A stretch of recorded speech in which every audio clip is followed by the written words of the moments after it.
Arkadaşlar hepinize merhaba. Bugün 2016 model ve 165 bin kilometrede dizel DSG şanzımana sahip Highline donanımlı Passat aracımızı inceleyeceğiz. Videoya başlamadan önce kanala abone olmayı unutmayın lütfen. Her zaman olduğu gibi anahtar tasarımıyla başlayalım. Anahtara şöyle güzel bir kılıf yapmışlar, onu söyleyeyim. Aracın yanına geldiğinizde kapının üzerine elinizi koyduğunuzda araç kapanıyor. Kapı kolunun içine elinizi koyduğunuzda ise araç açılıyor.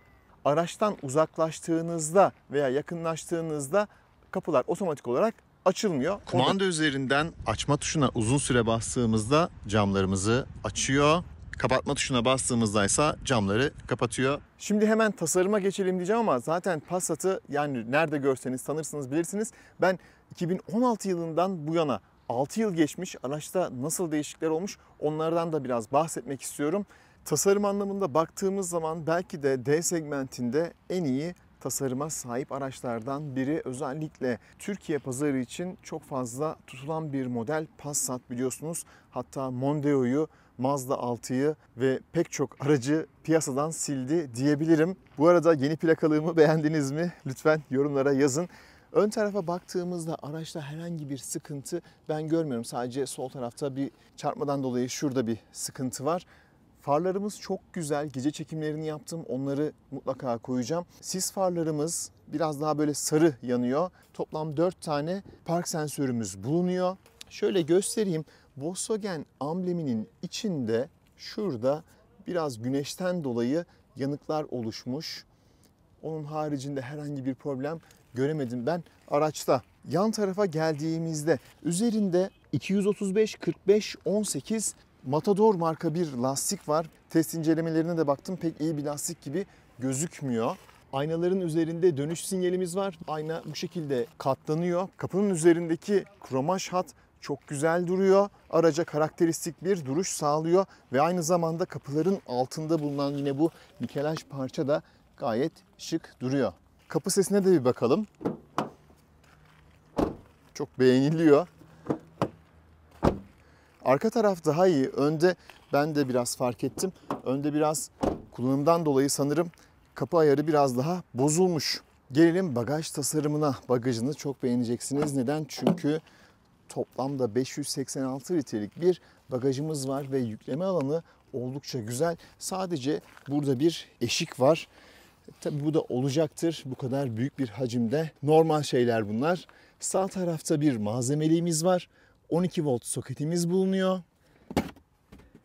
İsterseniz de bunları bu şekilde çıkarabiliyorsunuz. Kanca ve kanca karşılıklarımız var. Toplam 4 tane. Şöyle malzeme kalitesine de bakayım. Güzel bir malzeme var burada. İçine bakalım. Yedek lastiğimiz tam boy bulunuyor. Güzel bir tamir kiti var. Ve alt tarafta güzel bir şekilde kapatılmış. Benim burada sevdiğim şuradaki bu kolun kapatılması. Böylelikle yüklediğinizde aracınızı malzemelerinize zarar gelmeyecektir. Şurada bir askılık var. Bu da güzel düşünülmüş. Şimdi koltukları yatıralım. Çektim. Yattı. Çektim. Bu da yattı. Gayet güzel. Hala güzel çalışıyor demek ki. Ve neredeyse düz bir zemin elde ediyorsunuz burada. Bagajda bir tane de ışıklandırma bulunuyor. Bagaj kapağının hemen üstünde ise bir adet reflektör bulunuyor. Şurada bir el tutamağı var. Fakat şöyle biraz daha hızlı mı çekmek lazım? Evet, biraz daha hızlı kapatmak gerekiyor. Ne yazık ki arkada bir kameramız bulunmuyor. Bu arada arkadaki ışıklar da çok güzel. Onların da gece çekimlerini yaptım. Sahte egzoz çıkışlarımız var. Aracın altına baktığımızda ise bağımsız arka süspansiyonu görüyoruz ve aracın altı güzel bir şekilde kapatılmış. Arka tarafta da yine 4 tane park sensörü bulunuyor ve TDI Blue Motion teknolojisi aracın dizel olduğunu gösteriyor. Yan tarafa geldiğimizde büyükçe bir depo kapağı var ve 66 litrelik bir kapasitesi bulunuyor. Bu arada bir şey dikkatimi çekti. Arka kapılarda da sensör var ve böylelikle arka kapılardan da kilitleyip açabiliyorsunuz. Volkswagen döneminde gerçekten güzel bir araç yapmış. Türkiye pazarında sevilen harika bir araç yapmış ve satış rakamlarıyla da gerçekten bunu kanıtladı. Şimdi gelelim arka koltuklara. Makam aracı olarak da kullanıldı biliyorsunuz ve ne kadar da haklılar görelim. Diz mesafesi oldukça geniş. Baş mesafesi yeterli. Arkada da güzel donanımlar var. Üçüncü bölge klima sistemimiz bulunuyor ve dijital olarak burada ayarlamasını yapabiliyoruz ve aynı zamanda hava şiddetini de ayarlayabiliyoruz. Kol dayamamıza bir bakalım. Burada yine güzel bir kol dayamamız var ve termosluğumuz bulunuyor. Şöyle göstereyim. Arka tarafa da buradan erişim sağlayabiliyorsunuz. Güzel düşünülmüş detaylar. Hem sürücü hem de yolcu koltuğunun arkasında bir cepliğimiz bulunuyor. Fakat şaft tüneli oldukça büyük. Biraz malzemelerden de bahsedelim. Burada alkantara ve parçalı deri kullanılmış. Arka tarafı göstereyim, bakın. Burada kullanılan malzeme bile plastik olarak tercih edilmemiş. Ses yapmayan güzel bir malzeme kullanılmış. Işıklandırmalarımız beyaz. Muhtemelen led değil bunlar ama yine de güzel düşünülmüş. Şu an kapılar açık olduğu için kapanmadı. Burada bir askılığımız bulunuyor. Isofix bağlantılarımız da bulunuyor. Ve tabii ki 4 tane el tutamağı bulunuyor. Gelelim malzeme kalitesine. Bakın, arka tarafta dahi yumuşak plastik kullanılmış. Burada plastik bir parçamız var. Fakat ahşap görünüme sahip güzel detaylarımız var hoparlörlerin çıkışında. Ve bakın, arka taraflar dahi kadife kaplı ve burada bir aydınlatma ışığımız bulunuyor. Ve araca inip binerken burada nikelaj bir parça sizi karşılıyor. Ben malzeme kalitesi anlamında dokunduğum her yerde, neredeyse şurası hariç, bakın burası zaten ses yapıyor ama burası bakın yapmıyor. Beğendim. Güzel malzemeler kullanılmış. Sürücü tarafının kapı ayarı muhtemelen bozuk demiştim. Bakın, yolcu tarafı çok daha iyi. Yani kapı kollarının hissiyatları dahi çok güzel. Bu arada şurayı da göstereyim size. Highline donanımda elektrikli koltuklarımız bulunuyor. Gelelim sürücü koltuğuna. Ergo Comfort masaj özellikli, şuradan masajınızı açabiliyorsunuz ve hafızalı sürücü koltuğumuz bulunuyor. Hemen malzeme kalitesinden de bahsedelim. Daha yumuşak, evet. Bakın şöyle, daha yumuşak bir plastik tercih edilmiş. Kapılarımız buradan kapanıp açılabiliyor ki otomatik olarak zaten kendisi kapatıyor. Burada yine plastik bir malzeme var, ahşap görünümlü. Bakın burada yine burası da yumuşak. Sadece şurası sert. Kolunuzun değdiği her yer yumuşak malzemeyle kaplanmış ve yine kapı içindeki bu cepte kadife kaplı, yine ışıklandırması da bulunuyor. Bu arada söylemeyi unuttum sanırım. Aynanın altında da bir ışıklandırmamız var. Refakat ışığı görevi görüyor. Gelelim kokpitimize. Hayalet gösterge var. Şöyle aracı çalıştırayım. Onu da göstereyim size. Evet, biraz sesli çalışıyor. Özellikle şu anda motor soğuk. Şimdi stop edeyim, çok fazla ses gelmesin ve malzeme kalitesiyle başlayalım. Yumuşak plastik. Bakın şöyle göstereyim. Yumuşak. Alt taraflar yine yumuşak plastik. Buralarda yumuşak. Dizinizin değdiği yerler yumuşak. Şuralar biraz daha sert. Auto hold özelliğimiz, elektrikli park frenimiz, yükseklik ayarı yapabildiğimiz ve aynı zamanda ileri geri kayan bir kol dayamamız var. İçinde bir adet USB ve AUX'in girişi bulunuyor. Yine burası da kadife ile kapatılmış. Vites seçicimiz sevdiğim güzel bir tarza sahip. Start stop'u buradan kapatabiliyoruz. Motor çalıştırma düğmemiz. Düğmelerin hissiyatı çok iyi değil, mükemmel değil ama yine de o dönemi düşünürsek gayet güzel. Ses açma kapama düğmemiz, şu ortasının dönüyor olması benim hoşuma gitmedi. Onun haricinde gerçekten güzel. Dokunmatik tuşların olması güzel, sevdiğim özellik ve burada belki de en çok seveceğiniz şey analog gösterge olacak. Bir sonraki makyajlı versiyonda bu saati kaldırmışlar. Buraya bir Passat yazısı koymuşlar. Çok anlamsız geldi bana. Hava çıkışlarımız bakın böyle şu şekilde ayarlanabiliyor ve buradaki hat diğer tarafa doğru devam ediyor ve her birinin şiddet ayarını yapabiliyorsunuz. Aynı zamanda ön koltuklarda ısıtma özelliğimiz bulunuyor ve 3 kademeli. Güneşliklerimiz ve aynamız gayet şık, çerçevesiz ve kendinden kararan bir dikiz aynamız var. Güneş gözlüğü için bir kap bulunuyor. Burası plastik bir malzemeyle kaplanmış fakat yine de çizmez ve gerçekten çok büyük. Yani görmüş olduğum en büyük gözlük saklama gözlerinden biri. Işıklarımız şu şekilde Yine arka tarafı da buradan açıp kapatabiliyorsunuz. Burada yine kaymaz ve malzemelerinizi koyacağınız bir yer var. Burada sürgülü ve güzel bir malzemeye sahip bir gözümüz var. Ve tabii ki termosumuzu buraya koyabiliriz. Gayet güzel tutuyor. Burada ne var? 12 volt çıkışı ve sigaralık burası. Evet, artık göremiyoruz. Sigara söndürme yeri olmasa daha iyi olur diyelim. Torpido gözünü kilitleyebiliyorsunuz ve şöyle açayım. Şık güzel bir açılışı var. Burada bir kartlık bulunuyor. Kadifeyle kaplı. Bir adet ışıklandırması var ve burada bir kalemliği bulunuyor. CD çaları var. Aynı zamanda buranın bir soğutma özelliği bulunuyor. Ayarını da buradan yapıyorsunuz. Gayet güzel, kullanışlı bir torpido gözü. Direksiyon tasarımına gelecek olursak vites değiştirme tuşlarımız direksiyonun üzerine monte edilmiş. Direksiyon evet çok fazla hasar görmemiş. Hala diri ve güzel gözüküyor. Ufak tefek deformeler olmuş. Özellikle üst tarafta kalan bölgede. Alt taraf biraz daha düz. Sol tarafta hız sabitleme, sağ tarafta multimedya tuşlarımız bulunuyor. Sol tarafta da bir malzemeliğimiz var. Ve yine içi kadife kaplı, gayet şık, kullanışlı. Bagajımızı kapı üzerinden de açabiliyoruz. Şimdi motoru açalım.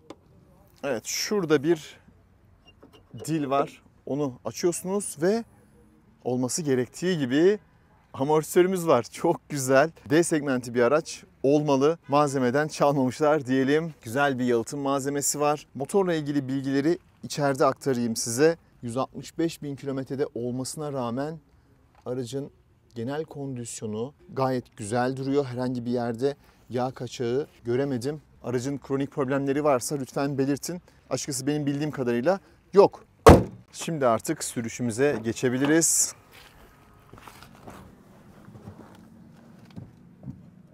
Emniyet kemerimizi bağladık.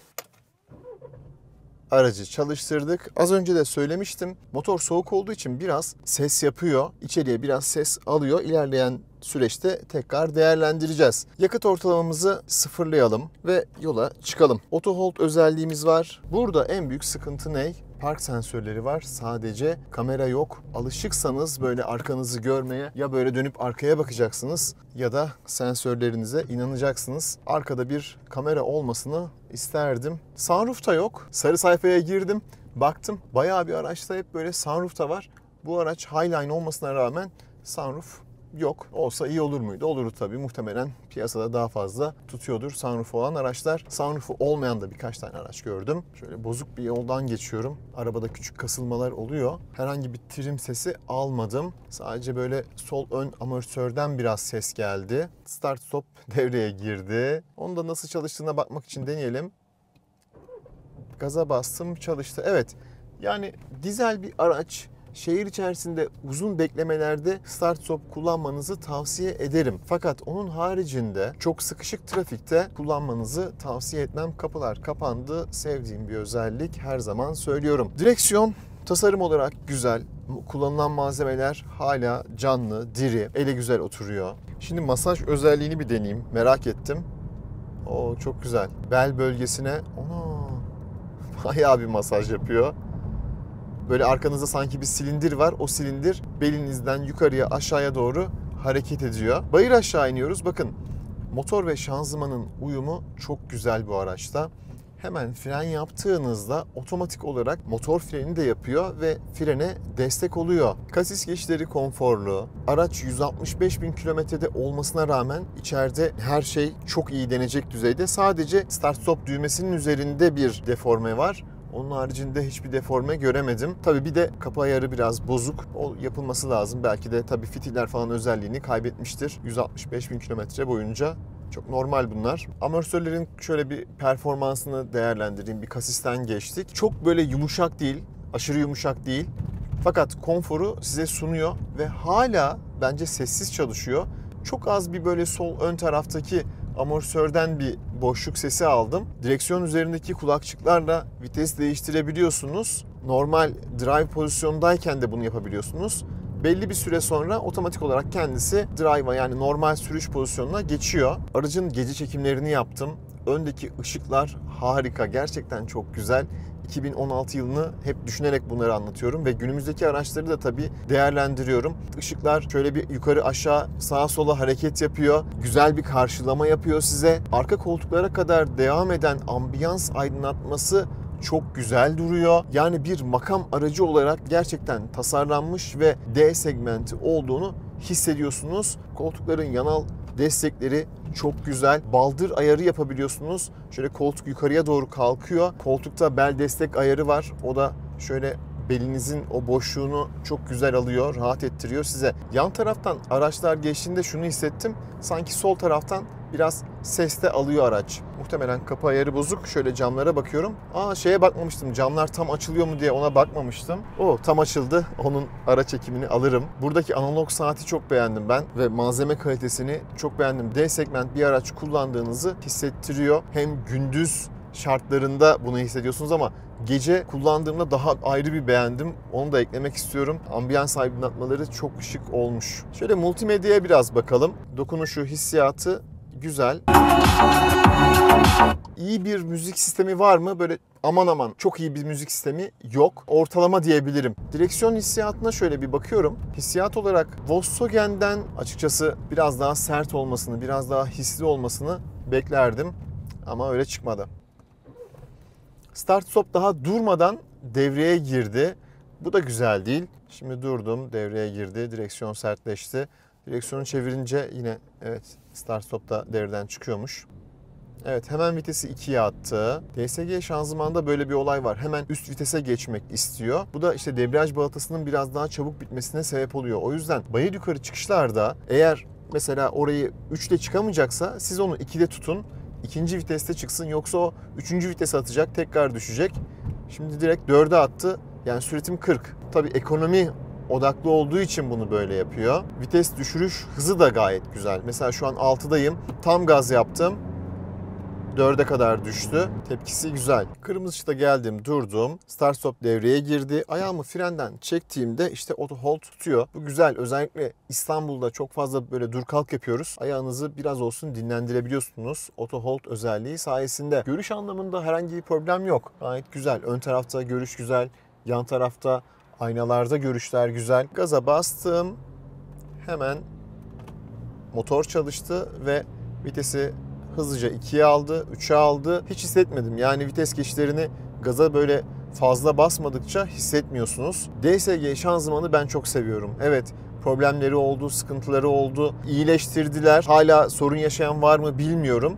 Ama DSG şanzıman şu ana kadar kullanmış olduğum araçlar içerisinde en iyi şanzıman diyebilirim. Yukarıya doğru çıkıyoruz. Çekiş anlamında gayet güzel.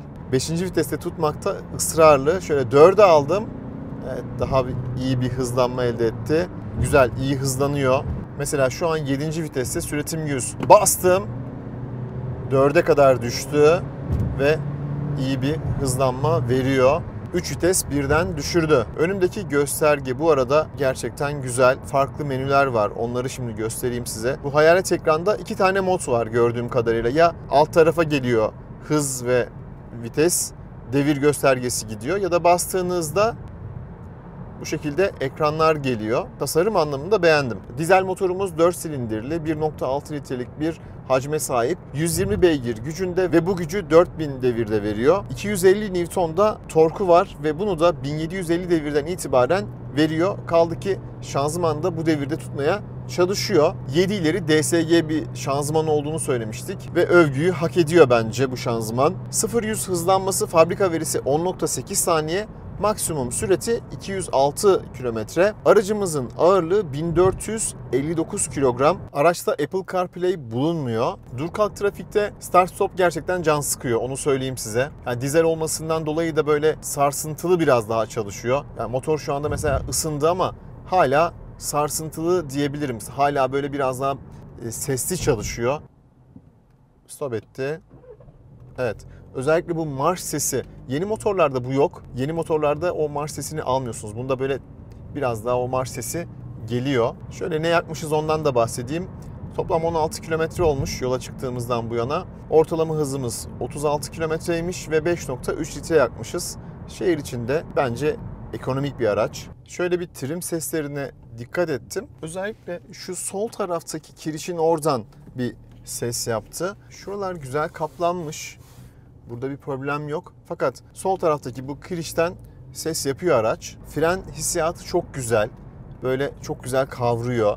Frene basmanızla birlikte bakın hemen motor freni yapıyor. Motor şanzıman araç uyumu çok güzel. Kendi aracımda mesela sevmediğim bir şey, dizimi dayadığım yerdeki plastik çok sert. Fakat burada çok yumuşak. Dizimi şuraya dayadım ve yumuşacık. Baksanıza zaten malzeme esniyor. O kadar yumuşak. Uzun yolda rahat edersiniz. Vites kolunu geriye çektiğinizde D'den S pozisyonuna geçiyor ve bir vites mesela şu anda düşürdü. Gaza basmamla beraber 2 vites düşürdü. D'ye aldığım zaman bakın 5, 6.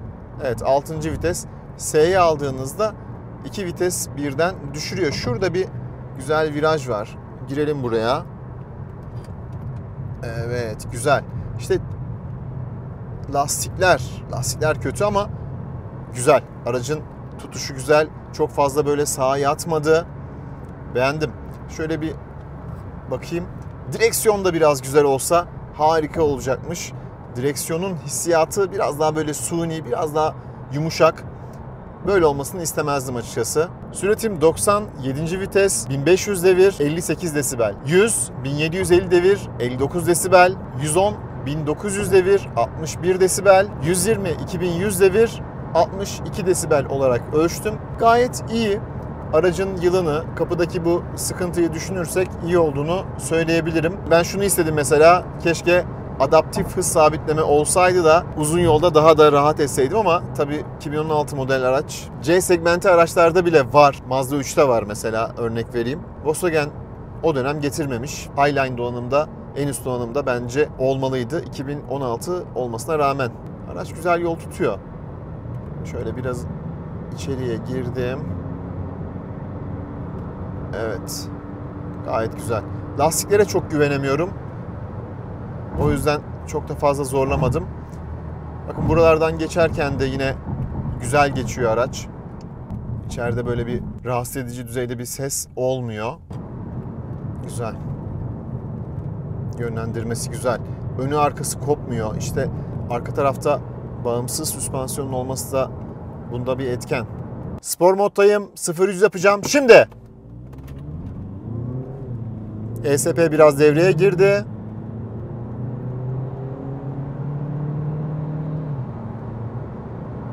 Sıfır yüzümüzü 10.5 saniyede yapmışız. Biraz eğim varmış. Düzeltilmiş zaman 10.78. Fabrika verisi de 10.8'di. Hala fabrika verisini tutturabiliyor. Gayet güzel. Fren testi yapacağım. Şimdi. Çok güzel durdu. Dörtlerini şimdi yaktı. 2.9 saniyede durmuşuz ve toplamda 38 metre gayet iyi bir fren mesafesi. Daha iyi bir lastikle muhtemelen 36 metreyi yakalar. Evet, şimdi biraz daha zorlayalım aracın viraj performansını görelim. Lastiklerimizin çok da kötü olmadığını gördük. Evet, gayet hoş. Oo, güzel. Şiddetli kalkıyor.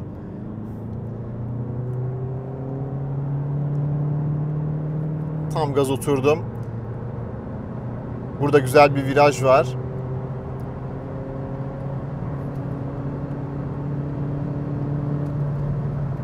Evet, 120.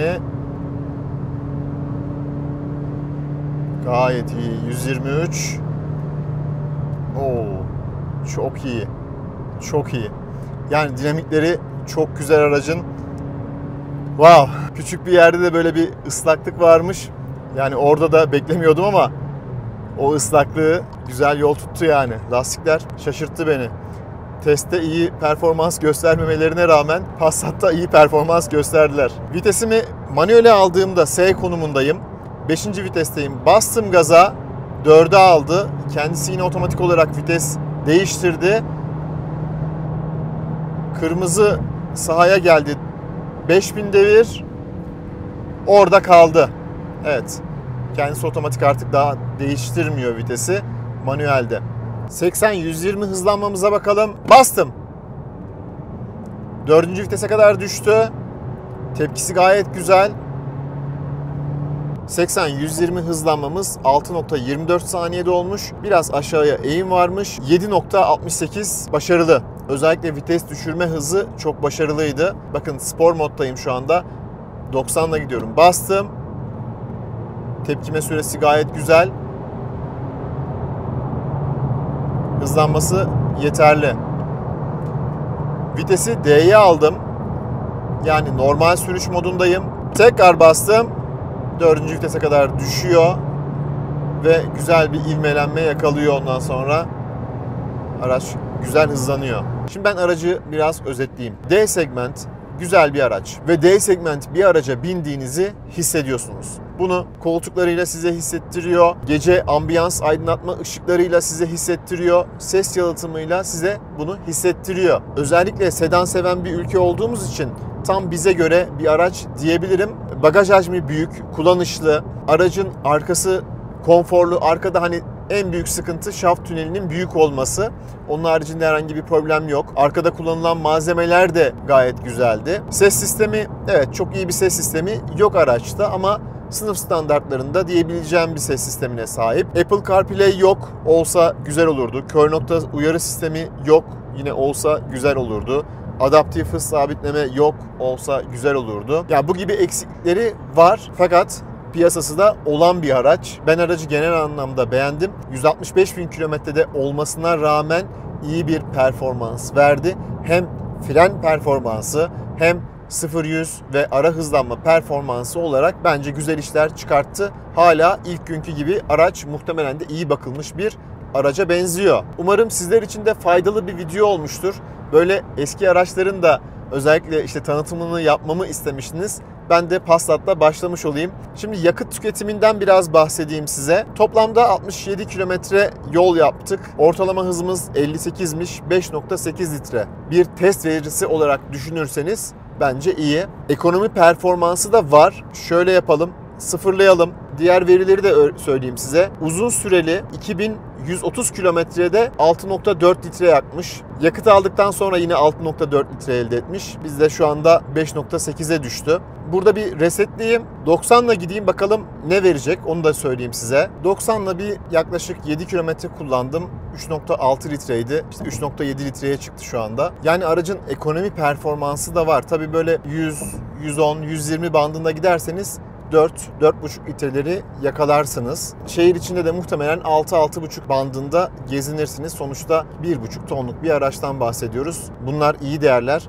Volkswagen bu hususta, dizel motor hususunda özellikle öyle söyleyeyim, çok başarılı. Videoyu artık sonlandıralım. Benim için güzel bir deneyim oldu. Böyle işte 6 yaşında bir Passat size ne vaat ediyor? Bunu sizlere yansıtmış oldum. Bu tarz videoların devam etmesini istiyorsanız lütfen yoruma da yazın. Genellikle böyle hep yeni araçları çekmeye çalışıyorum. Yeni teknolojileri göstermeye çalışıyorum sizlere. Fakat ben de zevk aldım. Benim için de güzel bir sürüş oldu. Bu arada şanzımanın sadece bir defa şehir içinde böyle hafiften geçişini hissettirdi bana. Yani yapmaması gereken bir anda böyle tık diye bir vurdu. Onun haricinde bir sıkıntısını hissetmedim, duymadım. Bunu da eklemiş olayım. Son olarak yakıt verilerinden bahsedeyim. Son 17 kilometrede 5.1 litre elde etmişim. Ortalama hızım da 48 kilometreymiş. Umarım faydalı bir video olmuştur. Videoyu beğenmeyi ve kanala abone olmayı unutmayın. Bir sonraki videoda görüşünceye dek hoşça kalın, sağlıcakla kalın.